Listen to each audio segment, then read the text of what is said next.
എന്നെ അബദ്ധമായി കാണിച്ചത്.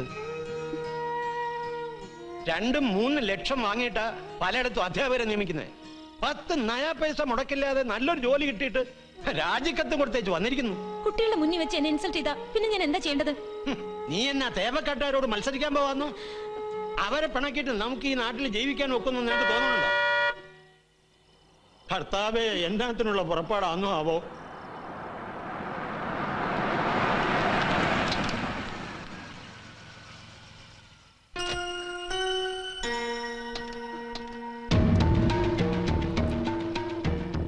ഒരാളെ വിട്ട് അറിയിച്ചിരുന്നേലും ഞാൻ അങ്ങോട്ട് വരുമായിരുന്നല്ലോ. കയറി ഇരുന്നാട്ടെ. വേണ്ട, സ്കൂളിലെ വിവരങ്ങൾ അറിഞ്ഞോണ്ട് വന്നതാ. ക്ഷമിക്കണം, അങ്ങനെ ഒരു സാഹചര്യത്തില് അറിയാതെ ഒരു ബുദ്ധിമോശം. തെമ്മാടിത്തരം കാണിച്ച അടിച്ച് കരണം പൊട്ടിക്കുക വേണ്ടത്. എന്നതാ നിങ്ങൾ വിചാരിച്ച് ഒരു വിദ്യാലയത്തിൽ വന്ന് ആർക്കും എന്ത് തോന്നിയാസം കാണിക്കാന്നോ? അത് ഈ പെങ്കൊച്ചിനെ ക്ലാസ് നിർത്തി കരയിക്കുക എന്ന് പറഞ്ഞ എനിക്കത് പൊറുക്കാൻ പറ്റത്തില്ല. എന്റെ മോനാണേലും അവൻ ചെയ്ത് തെറ്റ് തന്നെ.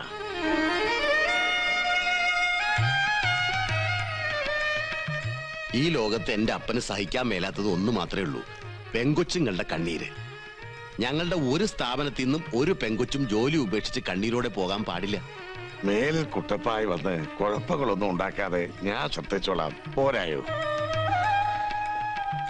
അവനൊരു ഇച്ചിരി മുൻകോപം എടുത്തിയാട്ടൊക്കെ ഉണ്ടെന്നേ ഉള്ളൂ. ഉള്ളു ശുദ്ധ. അവൻ പറഞ്ഞ ഒന്നും ടീച്ചർ കാര്യമാക്കണ്ട. മാത്രമല്ല, ടീച്ചറിന്റെ രാജി ഞങ്ങൾ സ്വീകരിച്ചിട്ടില്ല. ടീച്ചർ നാളെ മുതൽ സ്കൂളിൽ വരണം. ഞാൻ വരാം. അവള് മിടിക്കുക. അന്ന് ഇന്റർവ്യൂവിന് വന്നപ്പോഴേ അവളുടെ തന്തയുടെ സാമർത്ഥ്യവും എനിക്കങ്ങ് ബോധിച്ചു. നമ്മുടെ കുട്ടപ്പായെ വരച്ച വരെ നിർത്തണേ. അവളെ പോലൊരു തേവക്കാട്ട് വന്ന് കേരളം. വലിയ തറവാട് സമ്പത്തും ഇല്ലെന്നേ ഉള്ളൂ, ബാക്കി എല്ലാം കൊണ്ട് നമുക്ക് ചേർന്ന കാര്യമാണ്. എന്നതാ ഇത്ര വലിയ ആലോചന? ആ പുതിയതായി വന്ന ടീച്ചർ പെണ്ണിനെ നമ്മുടെ കുട്ടപ്പായ്ക്ക് വേണ്ടി ഒന്ന് ആലോചിച്ചാലോ? കാണാനൊക്കെ കൊള്ളാന്നതാ അമ്മച്ചി. കുട്ടൻ സൈറ്റ് നല്ല മാച്ചാ. ഞാൻ കണ്ടിട്ടുണ്ട് പാപ്പ. കുട്ടൻ കേട്ടവൻ സമ്മതിച്ചെന്നാ മതിയായിരുന്നു. സമ്മതിച്ചില്ലെങ്കിലേ നിർബന്ധിച്ചങ്ങ് കെട്ടിച്ചേക്കണം ചേച്ചമ്മേ. അപ്പാ ഇനി കുട്ടപ്പായുടെ സമ്മതം അറിഞ്ഞു വരുമ്പോഴേക്കും അവന്റെ ഷഷ്ടിപൂർത്തിയും കല്യാണവും കൂടെ ഒരുമിച്ച് നടത്തേണ്ടി വരും. എന്നതാ അതെങ്ങനെ? ലോകത്ത് ഏത് പെണ്ണിനെ കൊണ്ടുപോയി കാണിച്ചാലും അവൻ എന്തേലും കുറ്റം കണ്ടുപിടിച്ചോണ്ട് വരും. അവന് കെട്ടാൻ കഴിയില്ലെന്നേ, അത് തന്നെ കാര്യം. ഒരു കുടുംബമായി കഴിഞ്ഞാൽ പിന്നെ ഊര് ചുറ്റി തെമ്മാടിത്തരം കാണിച്ച് നടക്കുന്നത് എങ്ങനെയാ? അപ്പാ ദേവൻ വരുന്നുണ്ട്. വരട്ടെ. അപ്പനെല്ലാം ഉറപ്പിച്ച് വാക്ക് കൊടുത്തു പറഞ്ഞാൽ മതി, അവനോട് സമ്മതിച്ചോളും. കുട്ടപ്പായേ, ഒരു ഹാപ്പി ന്യൂസ്. എന്നാ പുതിയ ബെൻസിന്റെ ചേസ് വല്ലതും വരുന്നുണ്ടോ? ചേസിസ് ബെൻസിന്റേതല്ല, റെബേക്ക ടീച്ചറും കുട്ടൻസുമായുള്ള കല്യാണം അപ്പാപ്പനങ്ങ് ഉറപ്പിച്ചു. പെണ്ണിനെ നീ കണ്ടിട്ടുണ്ടേലും വേറെ ഹോൾസെയിൽ ആയിട്ടൊരു പെണ്ണ് കാണൽ ചടങ്ങ് നടത്തിയേക്കാം. എന്നതാ? ഓ, അതൊന്നും വേണ്ടാന്നേ. അച്ചാര കല്യാണത്തിന്റെ തീയതി എന്താണെന്ന് തീരുമാനിച്ചാ മതി, അല്ലയോ പാപ്പ? മധ്യവേനൽ അവധി കഴിഞ്ഞ് നോമ്പ് വീടിയിട്ടു മതി കല്യാണം. അതിന് വേറെ ആളെ നോക്കിയാ മതി. വെറുതെ ആളെ വടിയാക്കല്ലേ. നീ ഇനി എന്നാ പറഞ്ഞിട്ട് കാര്യമില്ല. ഞങ്ങള് പോയി എല്ലാം ഉറപ്പിച്ചു വന്നിരിക്കുക. ഇതെന്നാ പണിയാ അപ്പനെ കാണിച്ചേ? ആര് പറഞ്ഞു എന്നോട് ചോദിക്കാതെ എന്റെ കല്യാണം ഉറപ്പിക്കാൻ? നിന്നോട് ചോദിച്ചോണ്ടാണോ പള്ളി കൊണ്ടുപോയി മാമുദീസ മുക്കിയത്? നിന്നോട് ചോദിച്ചോണ്ടാണോ അതിനെ പള്ളിക്കൂടത്തിൽ വെച്ച് പഠിപ്പിച്ചത്? അല്ലല്ലോ. എന്നാ പിന്നെ ഇതും ചോദിക്കേണ്ട കാര്യമില്ല. ഇത് നല്ല ന്യായം. അങ്ങനാണെങ്കിൽ ചെറുപ്പത്തിൽ മണ്ണുവാരി തിന്നു പറഞ്ഞ് ഇപ്പൊ വലുതായിട്ടും കുറെ മണ്ണുവാരി തരുമോ തിന്നാൻ? എങ്കിൽ പിന്നെ ഞാൻ ഇന്ന് പോലെ ഇവിടെ ഒരു വള്ളി നിക്കർ വിട്ട് പിച്ച വെച്ച് നടക്കാം. ഒന്നിനും എന്റെ അനുവാദം ചോദിക്കണ്ടല്ലോ. ഇത് ഉറപ്പിച്ചതേ അപ്പൻ ഒറ്റയ്ക്കല്ല, ഞങ്ങളുടെയും കൂടി തീരുമാനമാ. ആന്നോ? ഇച്ചായന്റെ തീരുമാനം ഉണ്ടായിരുന്നു? അയ്യോ, ഞാൻ അത് അറിഞ്ഞില്ല കേട്ടോ.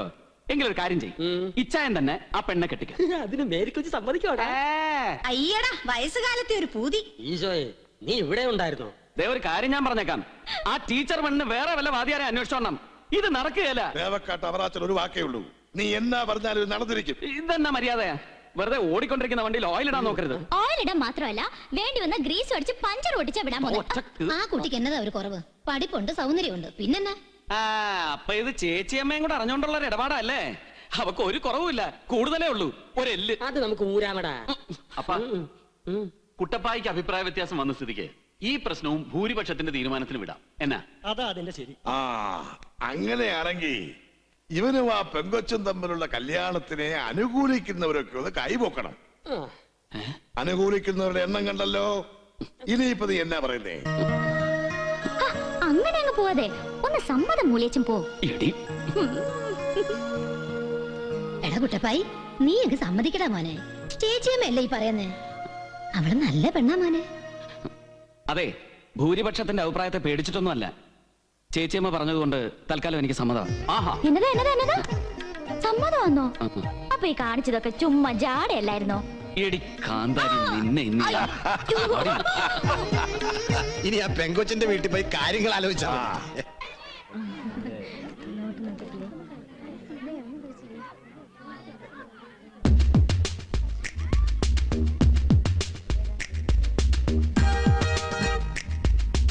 Good morning all of U.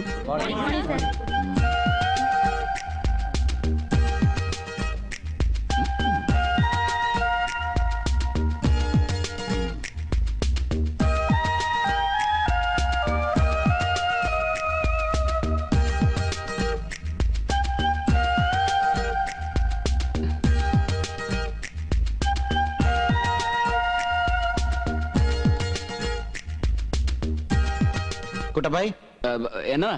അടുത്ത മാസം എന്നെ ഒന്ന് സഹായിക്കണം. ആ, എന്നാ? ഒരാഴ്ചത്തെ പ്രശ്നമേ ഉള്ളൂ. എന്റെ പെമ്പറനോത്തി ഒന്ന് ഹൈദരാബാദ് വരെ കൊണ്ടുപോകണം. ആസ്മയ്ക്കുള്ള മീൻ വിഴുങ്ങാനാ. അതിന് സാർ ഇവിടുത്തെ പാവം പിള്ളേരുടെ പോർഷൻ വിഴുങ്ങിട്ട് തന്നെ പോണോ? കുട്ടപ്പായി, ഒരാഴ്ചത്തെ ഇംഗ്ലീഷ് ഒന്ന്. ആ, ഇതായിപ്പോ ഇവിടുത്തെ ഒരു ഏർപ്പാട്.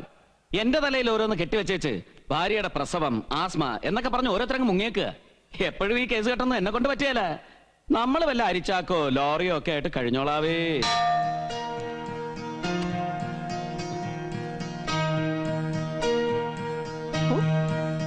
തേവക്കാട്ടേക്ക് സ്വന്തം മകളെ പറഞ്ഞേക്കെന്ന് വെച്ചാ അത്രയ്ക്ക് പുണ്യം ഞങ്ങൾ ചെയ്തിട്ടുണ്ടോന്നാ.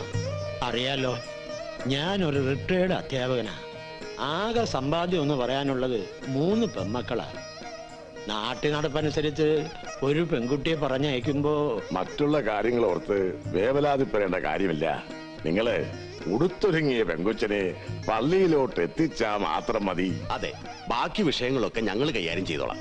എന്നാലും എന്റെ കുടുംബത്തിൽ ആദ്യമായിട്ട് നടക്കുന്ന ഒരു വിവാഹമാണ്.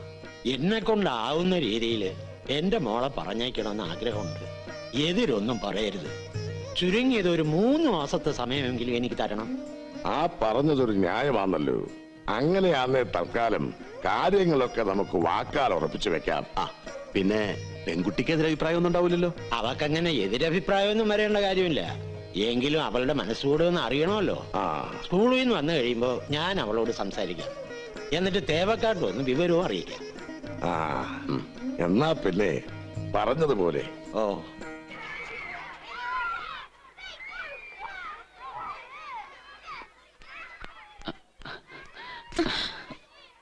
അല്ല, ടീച്ചറിന്റെ പിണക്കം ഇപ്പോഴും അങ്ങ് തീർന്നില്ലേ? എന്നതാ ഇത്ര ഗൗരവം? പിണക്കമാണോ അതോ നമ്മുടെ വിവാഹം ഉറപ്പിച്ചതിന്റെ ചമ്മലോ? വിവാഹോ? ആ, അപ്പനും ഇച്ചായന്മാരും കാര്യങ്ങളൊക്കെ എന്നോട് പറഞ്ഞായിരുന്നു. ഇത്ര പെട്ടെന്ന് കാര്യങ്ങളൊക്കെ ഇങ്ങനെയായി തീരുമെന്ന് നമ്മൾ രണ്ടാളും കരുതിയില്ലല്ലോ. എല്ലാവരും നിമിത്ത. ദേ, വീണ്ടും എന്നെ ഇൻസൾട്ട് ചെയ്യാനുള്ള പുറപ്പാടാണെങ്കിൽ വേണ്ട. ടീച്ചറെ, എന്നതായി പറയുന്നേ? ആദ്യം ഈ കല്യാണം വേണ്ടെന്നൊക്കെ ഞാനും ചുമ്മാ സ്റ്റൈലിൽ അങ്ങ് ജാട കാച്ചിയല്ലയോ. അന്ന് എന്നെ ഗെറ്റ് ഔട്ട് അടിച്ചപ്പോഴേ എനിക്കിഷ്ടായി. ഇപ്പതേ കല്യാണത്തിന് പൂർണ്ണ സമ്മതം കൊടുത്തേച്ച് തന്നെ വന്നിരിക്കുന്നേ, അല്ലാതെ ഇൻസൾട്ട് ചെയ്യാനൊന്നും അല്ല. എന്നാ ഇപ്പൊ വിശ്വാസമായി? നേരത്തെ സംശയം ഉണ്ടായിരുന്നുള്ളൂ, ഇപ്പൊ വിശ്വാസായി. നിങ്ങളുടെ തലയ്ക്ക് എന്തോ അസുഖമുണ്ടെന്ന് ഒരു കല്യാണക്കാര്യം പറഞ്ഞു വന്നിരിക്കുന്നു. അല്ല, അപ്പനും ഇച്ചാനും കൂടെ അവിടെ വന്ന് എല്ലാം ഉറപ്പിച്ചു എന്ന് പറഞ്ഞത്? ഞാൻ അറിയാതെ എന്റെ കല്യാണം ഉറപ്പിച്ചെന്നോ? കൊള്ളാം. ജോലി തിരിച്ചു വരണം, നിങ്ങൾ ഇനി ശല്യം ചെയ്യില്ല എന്നൊക്കെ പറഞ്ഞ അതിനർത്ഥം നമ്മൾ തമ്മിലുള്ള വിവാഹം ഉറപ്പിച്ചു എന്നാണോ? തേവക്കാട്ട് നിന്ന് ബന്ധുത ചേരാനുള്ള യോഗ്യതയൊന്നും ഞങ്ങൾക്കില്ലേ.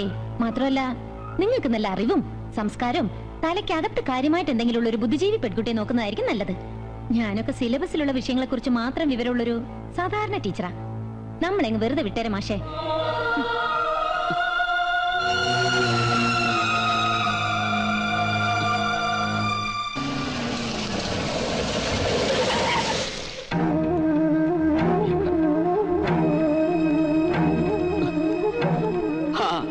എല്ലാരും കൂടെ ഒരുമാതിരി കോപ്പിലെ പണി കാണിച്ചോണ്ടല്ലോ. എന്നതാണോ ഇത്ര ചൂട്? ഒലക്കയുടെ മൂട്. വെറുതെ ആളെ നാട്ടിച്ചപ്പോ എല്ലാവർക്കും സമാധാനമല്ലോ. നീ കാര്യം എന്നതാണ് പറയണ കുട്ടപ്പായി. എന്നാന്ന് കല്യാണം ഉറപ്പിച്ചു, തേങ്ങാ കല്യാണം എന്നൊക്കെ പറഞ്ഞിട്ട് ആ ടീച്ചർ പണി ഇതൊന്നും അറിഞ്ഞിട്ട് പോലും ഇല്ലല്ലോ. പിന്നെ എന്നാ കോപ്പാ നിങ്ങളെല്ലാം കൂടെ ഉണ്ടാക്കിയെന്ന് പറഞ്ഞേ? നീ ആ പെങ്കൊച്ചിനോട് പോയി ചോദിച്ചായിരുന്ന? പിന്നെ ചോദിക്കണ്ടായോ? നശിപ്പിച്ചു.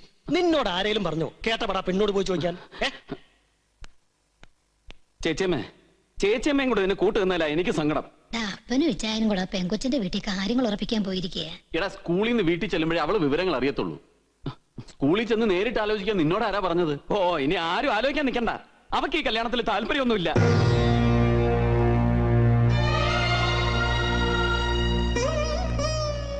വേണ്ട വേണ്ടാന്ന് ഞാൻ അപ്പനോട് പലവട്ടം പറഞ്ഞാണ്, കേട്ടില്ല. ഇപ്പൊ എല്ലാവർക്കും തൃപ്തിയായല്ലോ. വെറുതെ ഉറങ്ങിക്കിടന്നവനെ വിളിച്ചോണത്തി ഇല ഇട്ടേച്ച് ചോറില്ലെന്ന് പറഞ്ഞ പോലെ നേരാന്നോ അപ്പ ഇവനീ പറയുന്നത്? ആ ഈ ബന്ധത്തിന് ഇഷ്ടമല്ലാന്ന് ആ കുട്ടി പറഞ്ഞു കാണൂ. അവന്റെ സ്വഭാവം അനുസരിച്ച് അവൻ ആ കുട്ടിയോട് എന്നതാ എന്ന് ചോദിച്ച് എന്നതാ ഉണ്ടായെന്ന് ആർക്കറിയാം. ഈശ്വര, വിവാഹത്തിന് അവനൊന്ന് സമ്മതിച്ചു തന്നപ്പോ ഗതി ഇങ്ങനാണോ? ആ, നാളെ ഏതായാലും ഞാൻ ആ കുട്ടിയെ നേരിട്ട് കണ്ടൊന്ന് സംസാരിച്ചു നോക്കാം. ആൻസർ എഴുതണം. ടീച്ചറെ, Yes, sir. എന്റെ ആഫീസ് മുറിയിൽ ടീച്ചറെ കാണാൻ ഒരു വിസിറ്റർ ഇരിപ്പുണ്ട്.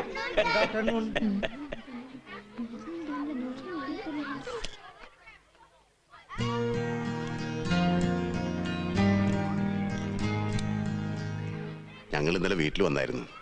സ്കൂള് കഴിഞ്ഞ് ചെന്നപ്പോ അപ്പച്ചൻ പറഞ്ഞു. കുട്ടപ്പായി, ആ. കുരുവിളച്ചായൻ റബേക്ക ടീച്ചറെ ഹെഡ് മാസ്റ്ററുടെ മുറിയിൽ വിളിച്ചു വരുത്തിയിട്ടുണ്ടല്ലോ. ഏ? എന്താ ടീച്ചർ വല്ല കുഴപ്പം ഒപ്പിച്ചോ? ഇച്ഛാനാ? ഏയ്, അങ്ങനെയൊന്നും ഉണ്ടായിട്ടല്ല. ഇതൊരു സീരിയസ് അപ്രോച്ച് ആണെന്ന് ഞാൻ കരുതിയില്ല. അദ്ദേഹം എന്നെ കളിയാക്കാണെന്നാ ധരിച്ചത്. വീട്ടിൽ ചെന്നപ്പോഴാ അപ്പച്ചൻ വിവരങ്ങളൊക്കെ പറഞ്ഞ്. അപ്പോ ടീച്ചറിന് കുട്ടപ്പായോട് ഇഷ്ടക്കേടൊന്നുമില്ലല്ലോ? ഇല്ല. ആളറിയാതാണേലും ആദ്യം എന്റെ ഭാഗത്താ തെറ്റുകൾ സംഭവിച്ചത്. പിന്നെ അതിൽ നിന്നെല്ലാം രക്ഷപ്പെടാൻ അല്പം ഗൗരവം നടിച്ചതേ ഉള്ളൂ ഞാൻ. ഇക്കാലത്ത് സാധാരണ ചെറുപ്പക്കാർ ഡിഗ്രി കഴിഞ്ഞാൽ പിന്നെ വൈറ്റ് കോളർ ജോബ് മാത്രമല്ലേ ചെയ്യത്തുള്ളൂ. പക്ഷെ 2 വിഷയത്തിൽ മാസ്റ്റർ ഡിഗ്രി ഉണ്ടായിട്ടും എന്ത് ജോലിയും ചെയ്യാനുള്ള ആ മനസ്സാ എന്നെ അത്ഭുതപ്പെടുത്തിയത്. എന്റെ അപ്പച്ചൻ പറഞ്ഞത് ശരിയാ. ഇങ്ങനൊരു ആലോചന വന്നതും അദ്ദേഹം ഇതിന് സമ്മതം മൂളിയതുമെല്ലാം ഭാഗ്യമെന്ന് എനിക്കും പറയാനുള്ളൂ. ആവൂ, ഇപ്പോഴാ എനിക്കൊരു സമാധാനായത്. അപ്പൊ പിന്നെ മധ്യവേനൽ അവധി കഴിഞ്ഞ് നോമ്പ് വീടിയിട്ട് കല്യാണം അങ്ങ് നടത്തേ വേണ്ടു.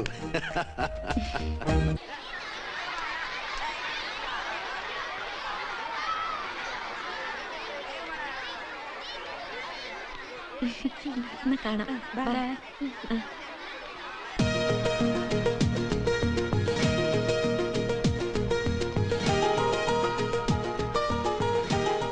നിക്കടി അവിടെ.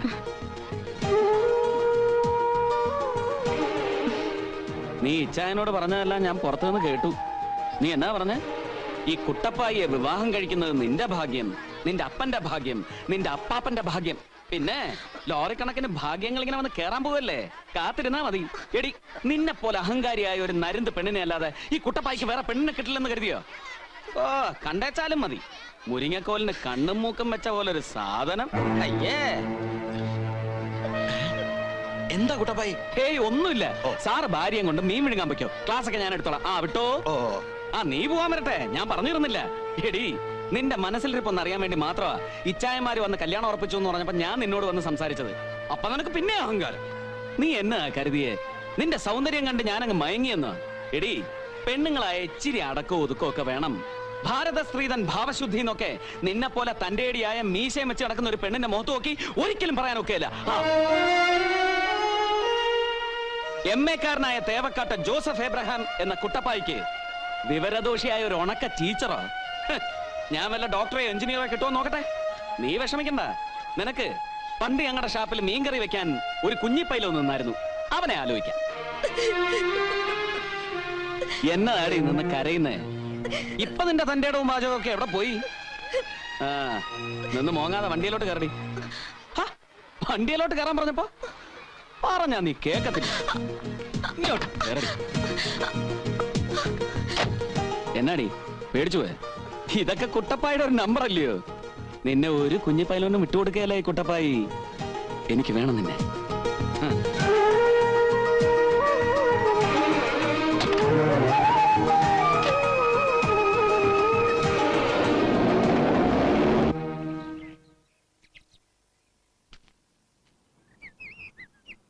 എന്റെ ചായ, സ്കൂൾ അടച്ച് നോമ്പ് തീരാൻ ഇനി എത്ര മാസം കിടക്കുന്നു? നമുക്ക് അതുവരെ കാര്യങ്ങൾ നീട്ടണോ? ദാ കല്യാണമേ വേണ്ടാന്ന് പറഞ്ഞ് ചുമ്മാ ജാട കാണിച്ചിട്ട് ഇനി അതങ്ങ് വേഗം നടത്താൻ പറയാൻ നോക്കൂ. പിന്നെ നോമ്പ് നോറ്റ് കാത്തിരിക്കുന്നതിൽ ഒരു സുഖമൊക്കെ ഇല്ലടാ സലീമ്. നമ്മുടെ നാട്ടിൽ ഏതാടാ ബെൻസ്? 2-3 ദിവസം അവന്മാരുടെ കിടന്ന് കറങ്ങാൻ തുടങ്ങിയിട്ട്. അത് കൊച്ചിയിലുള്ള ടീമാ. PK ഗ്രൂപ്പ് എന്ന് പറഞ്ഞ കൺസ്ട്രക്ഷൻ കമ്പനിയുടെ ഓഫീസ് തുടങ്ങിയിട്ടുണ്ട്. PK ഗ്രൂപ്പ് അതാണടാ. ആർക്കറിയാം? PK group. ആ എന്നെങ്കിലും ആട്ടെ. ആ മുറുക്കാന്റെ കാശ് കൊടുത്ത് വേഗം വാ. ഓ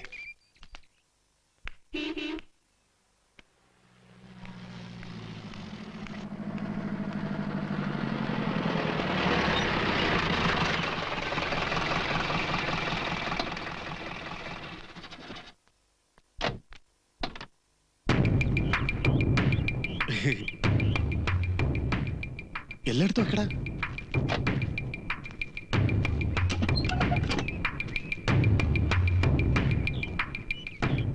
നമസ്കാരം കുട്ടപ്പായി. യാതൊരു ഉളുപ്പുമില്ലാതെ ഇങ്ങോട്ട് കയറി വരാൻ തനിക്ക് എങ്ങനെ ധൈര്യം വന്നടോ? എന്റെ കൈമേത്ത് വീഴുന്നതിന് മുമ്പേ പൊക്കോണം. കുട്ടപ്പായി, ശത്രുവായാലും ഉമ്മറത്ത് കയറി വരുന്നവരെ അപമാനിക്കരുന്ന് അപ്പം പറയാറില്ലേ? വലിയ മുതലാളി അകത്തുണ്ട്. അല്ല ഇതാര്? ആയിരങ്ങളുടെ അനിഷേധ്യ നേതാവ് വടക്കേത്തല ശിവദാസനോ? വലിയ വലിയ നേതാക്കന്മാര് തേവക്കാട്ടെ പടിയൊക്കെ കേറുവോ? അത് പിന്നെ കാഴ്ചക്കളെ മുന്നിൽ വെക്കടാ. ഓ തെറ്റുകൾ ഒരുപാട് സംഭവിച്ചിട്ടുണ്ട്, മുതലാളി പൊറുക്കണം. പണ്ട് ഒരോളത്തിന്റെ അന്ന് ഇതുപോലെ കാഴ്ചയും വെച്ച് നിന്റെ അച്ഛൻ പുലുക്കണ്ടത്ത് കൊണ്ട് ഒരു സങ്കടം പറഞ്ഞു. 16കാരനായ നിനക്ക് എന്നാങ്കിലും ഒരു ജോലി തരപ്പെടുത്തണമെന്ന്.